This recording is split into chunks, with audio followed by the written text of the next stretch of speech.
Welcome to Inside Stories. We are here today with Sylvia, a special guest. I will introduce her just after. In Inside Stories, we share experience of person that has go through transformations or insight seminar.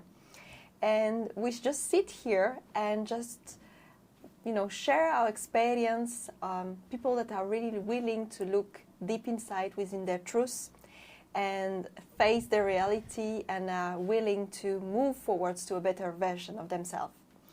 So thank you, Sylvia, for being here with us today. Thank you for having me. It's a pleasure. And Sylvia, so you were born in Italy. Yes. And you moved in different places. You lived in Japan. You went also in Malaysia, in Peru. So can you tell us a little bit more about yourself, if you could describe yourself just in a few words? Sure. So as you said, I was born in Italy. I moved to Cyprus 3 years ago.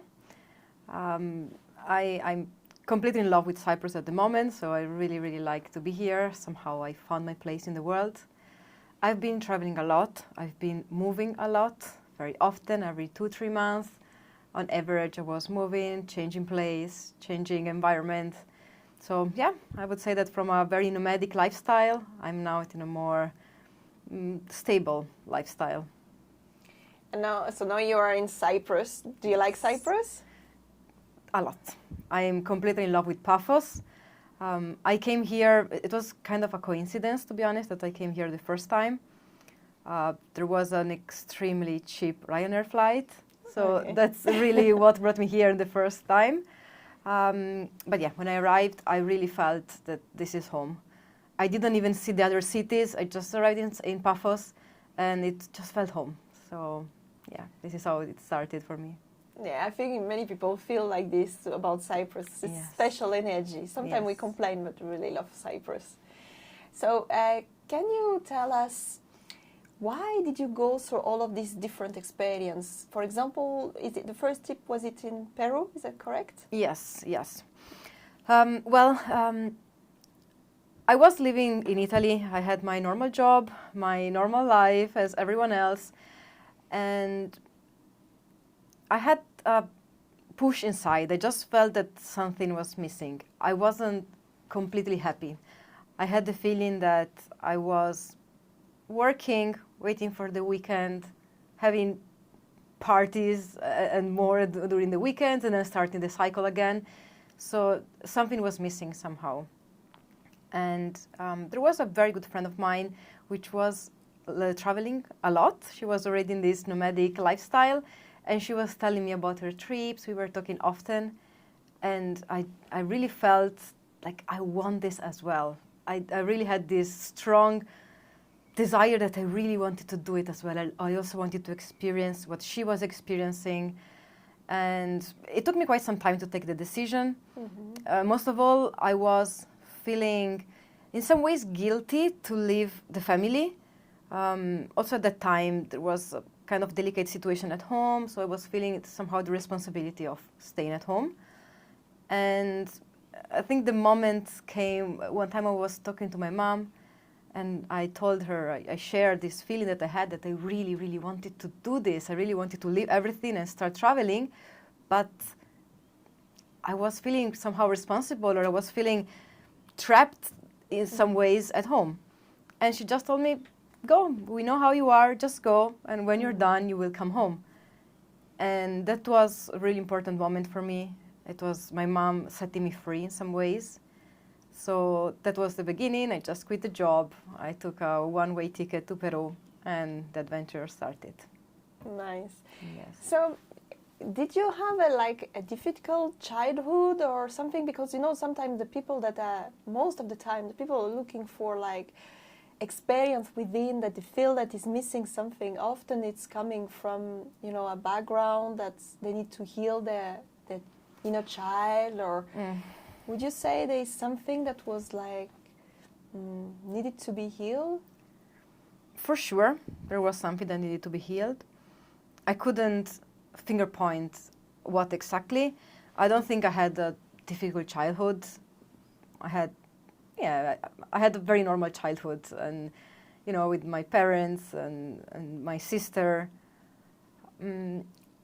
I think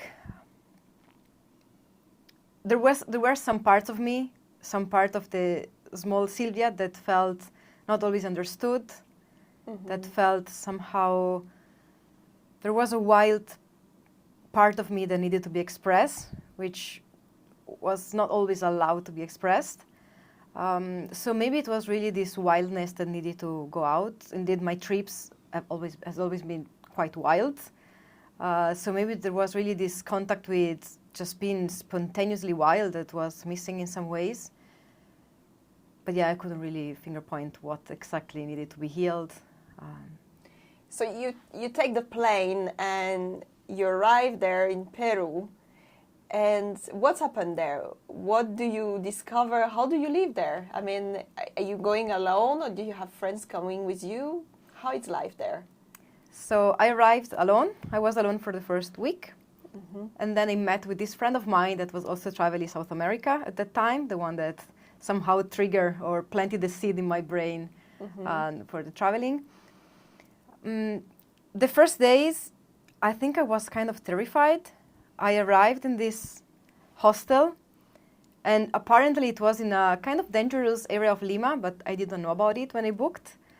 And I was feeling really stuck there. I was scared to even go outside of the hostel for some reason.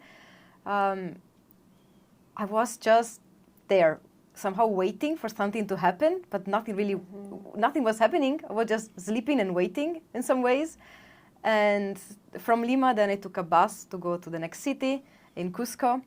And there is where the trip really started. I started feeling a bit more comfortable.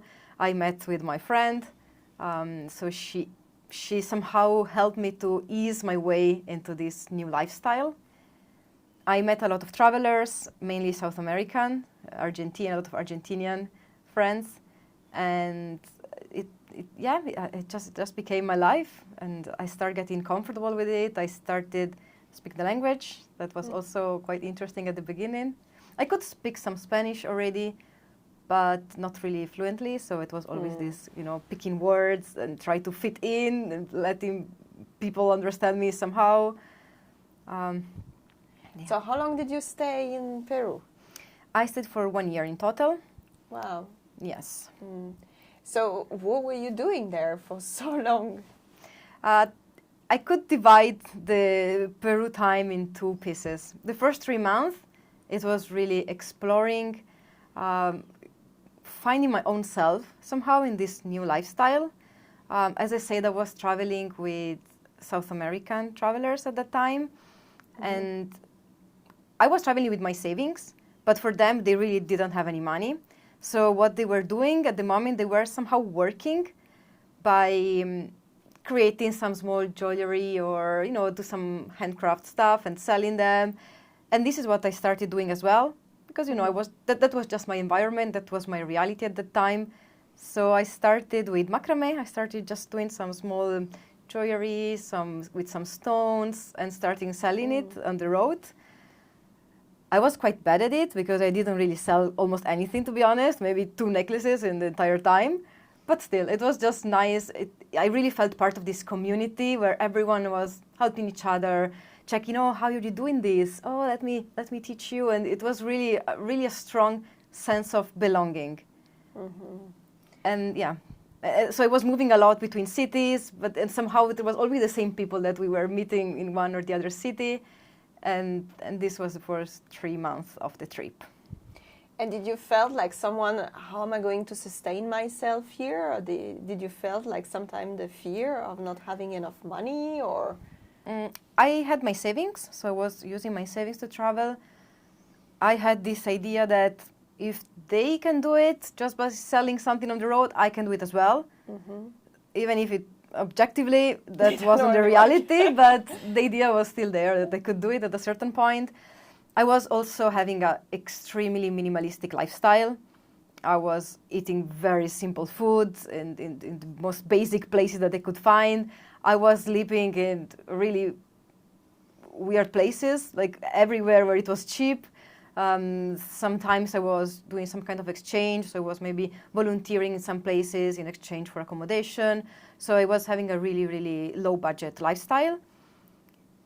And yeah, so I think at a certain level, the fear was there, but I didn't feel it strongly. I was feeling okay. Yeah. And you didn't miss your comfort, like you were living this low standard life. I was really my wild phase. I was happy. I think somehow the least I had, the better I was feeling. I was really feeling that I was making it with my alone basically, and it was liberating. Yeah, we say the more we have, the more we have this fear of losing. So sometimes Yes. when you have less fear and enjoying.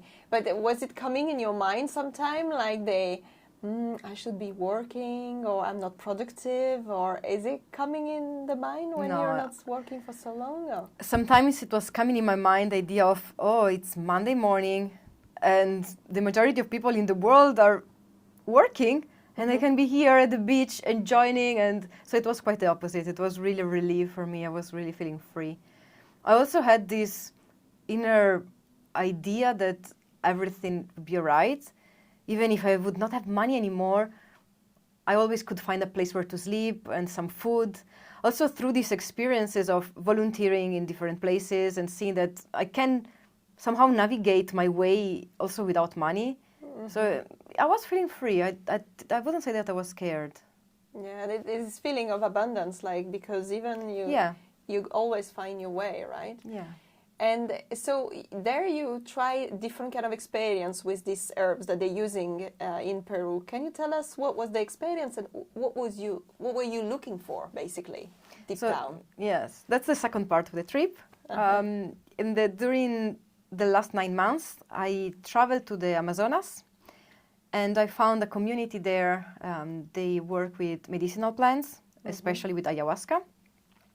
So, yeah, what I was looking for, I don't know what I was really looking for. I think I was in some ways curious, but I was also looking for I was looking to go deep into myself, to look what's really there, to discover myself more, to work on myself.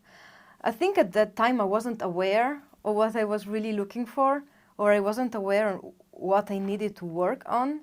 I just felt that I wanted to do it, that I wanted to experience it and to work on myself. So it was just like an adventure for you. You didn't know really what you were looking for. It's just like the unknown and just, okay, I will try this also, is it? I think the superficial push was just the unknown, but I also think that deep down I knew that there was some work that I needed to do on myself. So I was driven somehow towards it, but yeah, I guess at the beginning it was really this, I want to try feeling. And what did you find out? Oh, I found out so much. Well, as I said, I spent 9 months there. I first arrived with this friend of mine. We arrived together. Then she left, and I decided to continue living there. They work in this place. They work with ayahuasca and with other plants from the Amazonas, and they work with this special kind of diets where you basically take plants as your main source of food, and then you have very basic food like potatoes or some broccoli, and that's it during the entire day. It was a really intense journey into myself, especially with ayahuasca. Ayahuasca really put me in a place where it was just me inside my mind with nothing else. No place to go, no place to hide, just me inside my head. The first sessions, they were really, really hard for me. It was really like someone taking me and start shaking me and never letting me go.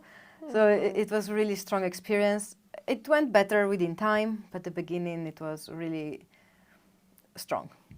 I would say really strong. And did you felt relieved on your quest after having this experience? Did you feel like, oh, now I found who I am, or? What was the feeling? I think the main thing that I worked on during this time was let go, to learn how to let go. I didn't know it before, but I wasn't really able to process my emotions.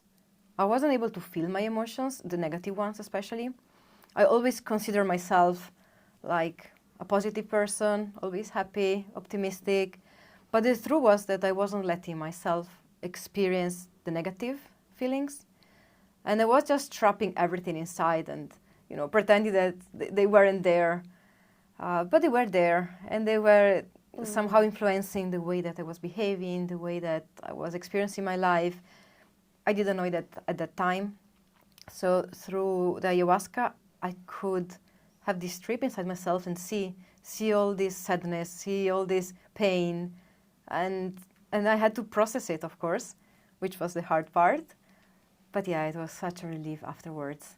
And yes, I would say that I found my way to understand my feelings, understand my emotions, liberate them, and make peace with the negative feelings as well, with the sadness, with, all kind of emotions, really.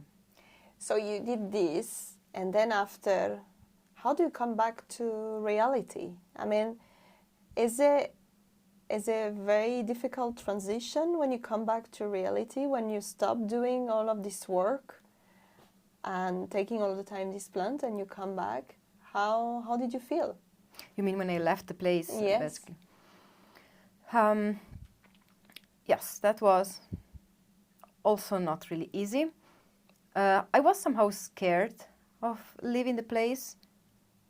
I was scared of, I created this kind of bubble where I was living, where I could go into myself every time that I wanted, and the surrounding, the environment around me, it was all with people that were very self-aware, people that I could really open up completely, and they would open up to me, and we could just look at each other's fears and why we behave in certain ways from a very conscious place. And yes, there was this kind of fear to go out again, but eventually I had to. So yeah, after 9 months, I did leave the place. I went back home. I went back to Italy after Peru.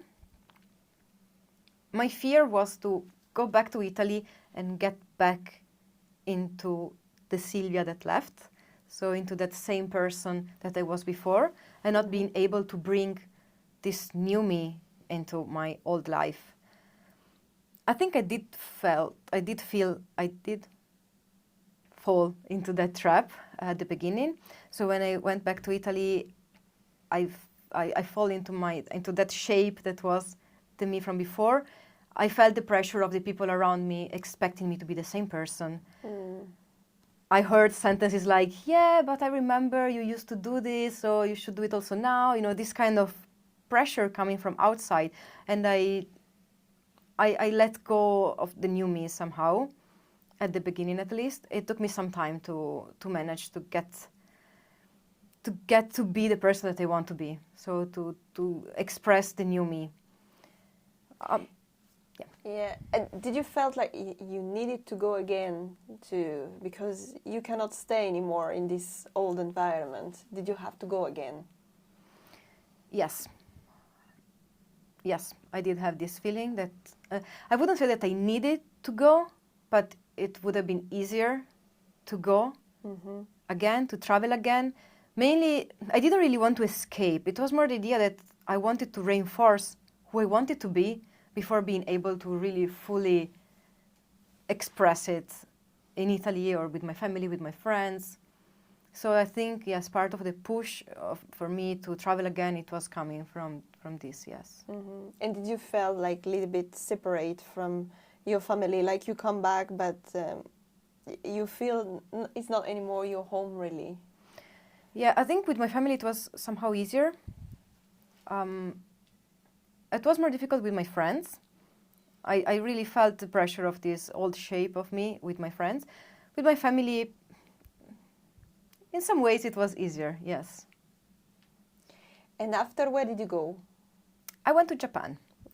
I had a little time in Germany first to just get back my financial situation on track.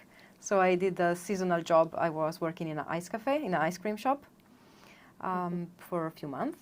I got some money back, I got some savings, and then I went to Japan, yes. Okay, and what was about Japan? Were you going for work there or traveling again? What was it? It was really traveling again and not work related. What I did in Japan, I read about a pilgrimage. It's called the 88 Temples. It's in the island of Japan, in Shikoku. And this is 1,300 kilometers all around this island where there are 88 temples to visit. So I did it all walking. It took me 45 days, 1 month and a half. And yeah, that was also a way to discover myself, to discover what I can do, to prove myself, to prove my body that I can do more than what I think I'm capable of. So yes, I did this journey alone. I was meeting some people along the way, some other pilgrims that were walking the same path. Most of them Japanese. They didn't really speak English much.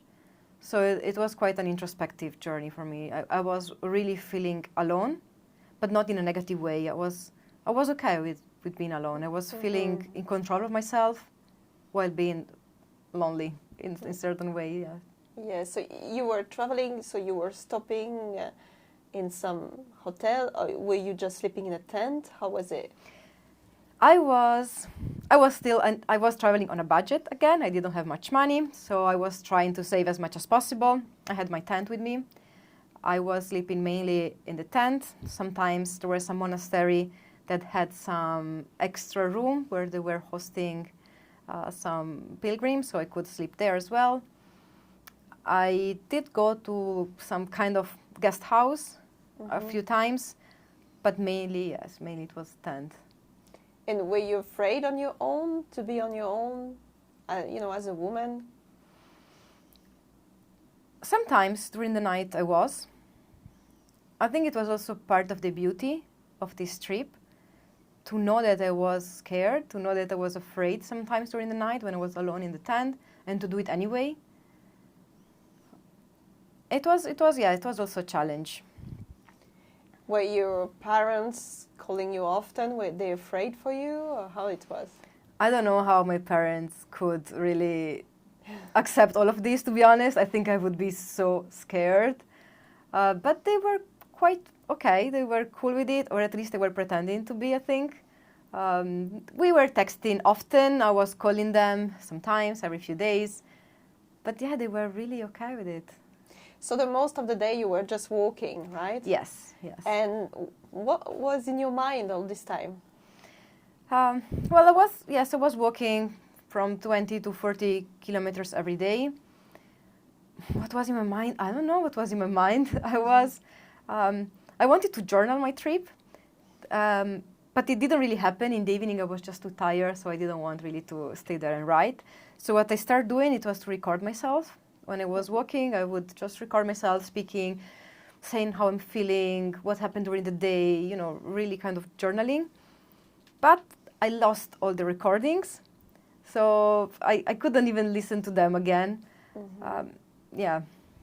So what do you think you got out of this trip, walking around and seeing all of these temples? What was the experience really for you? The main takeaway for me, it was really this feeling comfortable when I'm not comfortable. So manage to overcome the feeling of uncomfort, if I'm feeling scared, to be able to do things anyway. If I'm feeling tired, continue walking anyway, just to overcome this barrier that my mind decided is there. Yeah, that's the main takeaway, I think. And do you think you can recall to this reference point today, and when you feel like, oh, I really cannot do it, and then you can switch to this moment and just motivate yourself to do things? Yes. or I don't know if that's the only, probably it's just one part of the puzzle, but definitely a significant one. So yes, I think that it helped me to push myself into situations that are not comfortable for me. I'm here recording this episode, so yes, and it's not something that I'm comfortable with, so yes, okay. I would say it helps. So you go to Japan after, where do you go? After Japan, I had another season in Germany, again, to get my financial situation under control, and then I traveled to Vietnam. Mm-hmm. I spent some time also in Italy again, to visit family, to visit friends. The situation for me got easier after Japan, so I didn't care that much about what people were thinking about me anymore. I was feeling more free to just be who I wanted to be. Mm-hmm. And then it's time for the next trip, and I fly to Vietnam, yes. And what do you do in Vietnam? In Vietnam, I spent 3 months in Vietnam in total, and I just bought a motorbike. I learned how to drive a motorbike, and I decided to have this trip from the south to the north. Again, alone. Another interesting adventure, because the motorbike that I bought was a very old one, and also quite different from what normally people buy, which is cool. I was feeling cool with this very badass motorbike. But what's the problem is that it was breaking all the time. I was really always looking for a mechanic, and the mechanics, they didn't really know that model of bike. So many of them didn't want to even start looking at what was wrong, and they were just sending me to the next one. So it was me alone with this heavy motorbike, just pushing around, looking for a mechanic. Wow. That was really, really a challenging experience, yes. And did you feel like you just wanted to give up sometimes? Oh, yes. Yeah? And what were you pushing to continue? The idea that I decided to do it and I wanted to finish it. But I mean, it was amazing. It was really, really a great way of traveling. But it was very tough. I don't think I want to do it again. Like one time it was enough for me. But it's just sometimes it was very frustrating. I was traveling, doing maybe a bit longer distance, and I was in the middle of nowhere, and the bike would break down. And I was alone in this road, and I had to just stay there and wait for someone to stop and help me, because I really didn't know where to start, where to look, and to fix the bike. It was also nice to just let go what I learned. Mm-hmm. So to just let go and wait for something to happen, for someone to help me. And it always happened. I mean, I always had help. Even when I was really in the middle of nowhere, somehow one time I was crossing a kind of a hill or a mountain. The bike broke. There were no cars passing by. I was there alone. I really wanted to cry in that moment. I didn't know what to do. And the problem is that the bike wouldn't move. So I couldn't even push it. I was there with this bike and I didn't know what to do. And I just lost my phone. So I didn't even have a phone with me. That's another story. I lost my phone 2 times in Vietnam. And yeah, what to do? And a truck passed by, and these people just stopped there, and they carry my bike in the truck, and they drive me to this kind of mechanics, which was actually a mechanic for tracks. So I didn't really know what to do with the bike either. And all of a sudden, there is me with these 10 Vietnamese men, none of them speaking any word of English, and all of them around my bike trying to do things and trying to fix things and speaking with each other and funny. And it was so cute, really. It was. I felt so taken care of somehow. It was really, really nice. What do you think the universe was trying to teach you with all of this experience, where your bike breaking down and you don't have phone even to call for help, and you're there in the middle of nowhere? Probably to have faith. To have faith that things would settle down somehow, that things would solve themselves. And that what happened every time. I mean, it was really no one passing by and then someone with a truck that could carry my bike. It was really, somehow everything was working perfectly. So did you gain from it like this deep trust that everything will be okay for you? Or Yes. I think it was even stronger when I was traveling. I really had this deep faith that everything is going to be all right. I kind of, I wouldn't say I lost it, but I see it in a different way now. So I don't have this really blind faith in which I'm doing whatever crossed my mind and it's going to be right. I think I'm a bit more cautious now, but probably I needed to go in the two extreme to find the balance. So now I'm feeling a bit more balanced with it. But yeah, at the time I was really like, everything is going to be all right. How old were you when you were doing this one? 27. 27. Yeah. And after, where did you go? After Vietnam, I went to Bali. Oh, nice. Yes, I went to Bali. I met with a very good friend of mine in Bali. I met her first in Peru. We were together in this community in the Amazonas. So it was really a deep connection that I really needed to have at the time. I really wanted to be with family, spiritual family. And yeah, I spent 3 months there with her. What did you do? There's something specifically that, you remember that hit you about Bali, or? I really took care of myself for 3 months.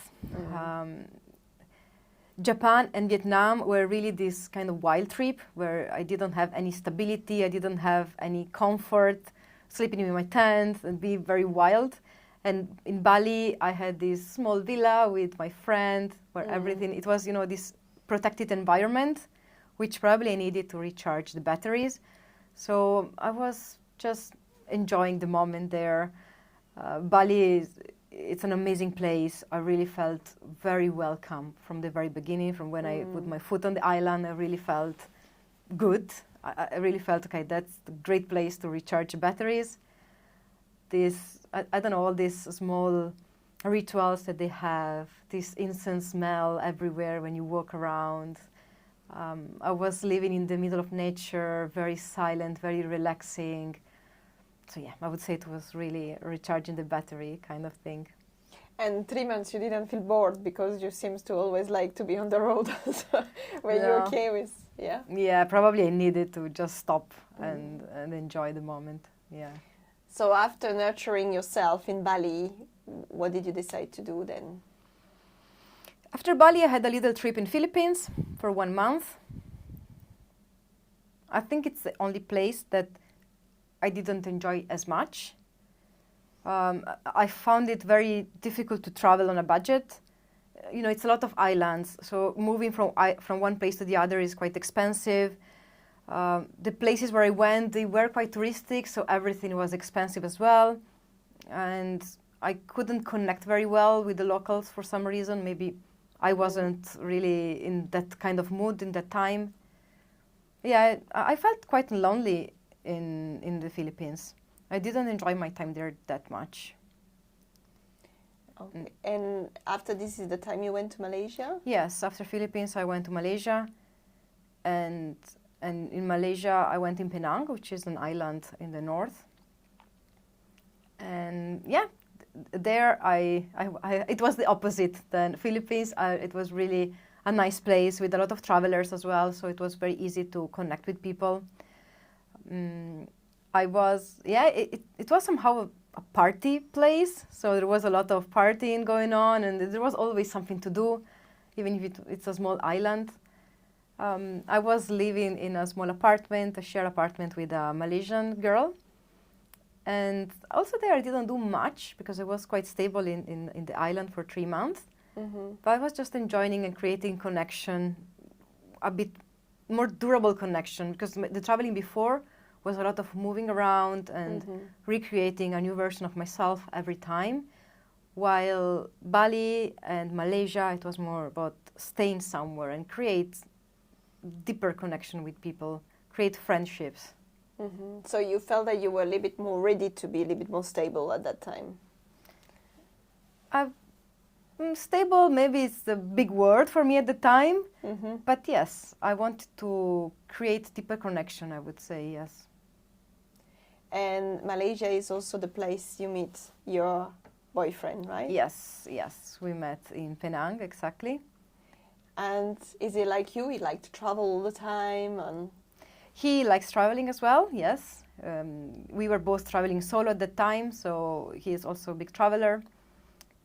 He is quite different from me regarding spirituality or personal growth. He's not into this at all. Okay.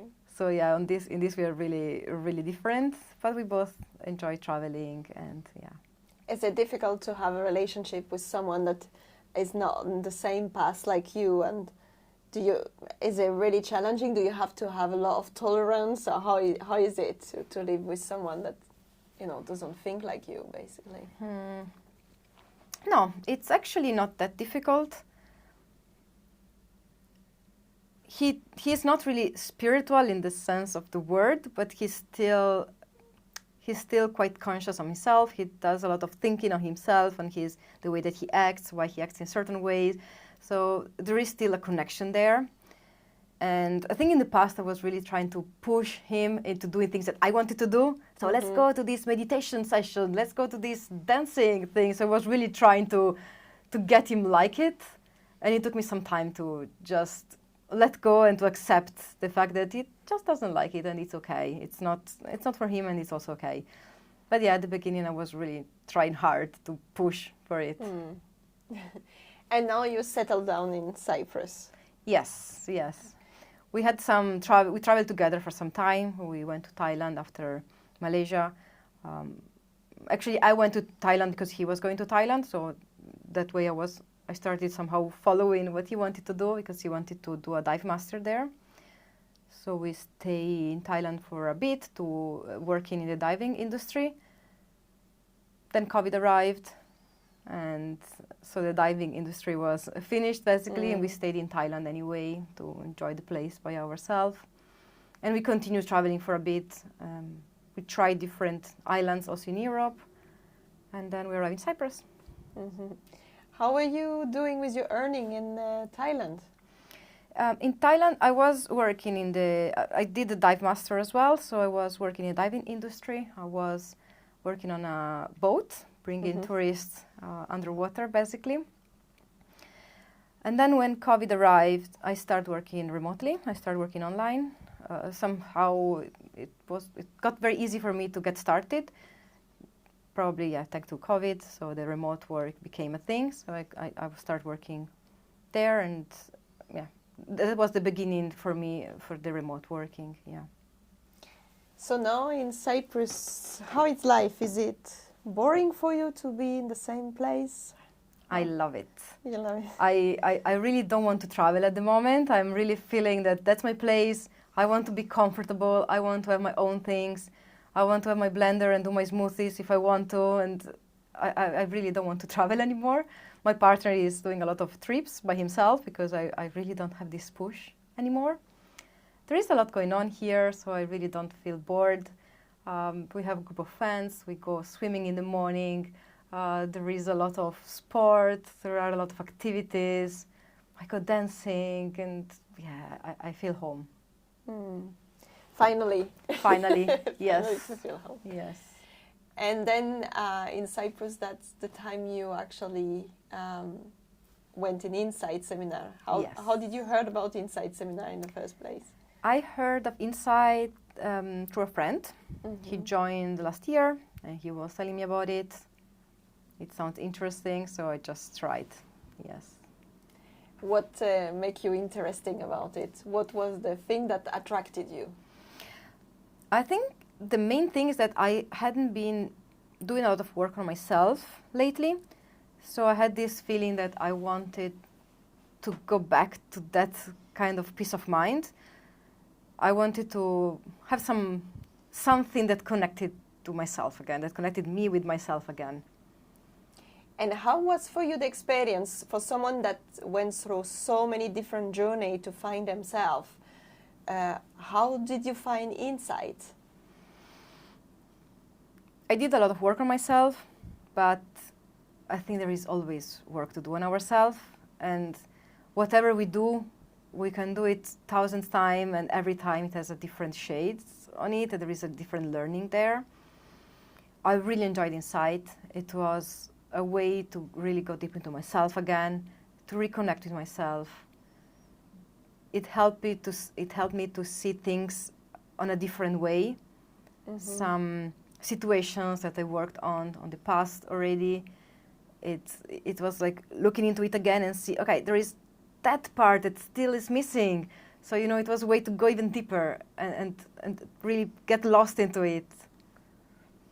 And do you feel like today you have been able to implement things that you have learned in Insight and through your journey so that you maintain this lifestyle? Yes. What helped me a lot, it was the idea of creating micro steps to implement a new habit, which for me it's really an old habit because I wanted to start meditating again on a daily basis. I haven't been doing it for a very long time, and I had this idea that, oh, if I start, it's like this, like either go big or do nothing. So I was already seeing myself like half an hour in the morning, half an hour in the evening. And with Insight, I decided to implement these 30 seconds of meditation a day. And this helped me to go into the habit again. It's never really 30 seconds because once you start, you're there. You enjoy and you don't want to stop after 30 seconds. But it's easy to have this idea that you just have to do a very tiny step. You are tired, it's okay, just do 30 seconds. Don't lose the habit, continue day after day. So yeah, I'm really grateful for this because I really wanted to do it. I really wanted to get back into meditating. Yeah, great. Yeah, that's many times when we want to do something, we think we need to do big, and then we procrastinate all the time. So when we do small steps, it's really helpful. So true. Yeah. And so you are also planning to be assistant for Insight One. What did attract you? Why did you want it to be an assistant also for the seminar? I noticed the assistants during my seminar. I felt how much work they were putting into it, and I felt so loved. I really felt that there was this kind of protection cushion around of me with all these people that put their effort, their time, their love into creating this seminar for us. And I feel like I want to give back. I feel like I want to do something for the others as well. And I want to help to make the next Insight possible, so that I can share what I learned, I can share what I felt, I can make it possible for other people. Right. Yeah. So if you had, one advice to give to someone that maybe they're a little bit like you, the old Sylvia, they feel like something is missing in their life and they don't know really what is it, what would you tell them?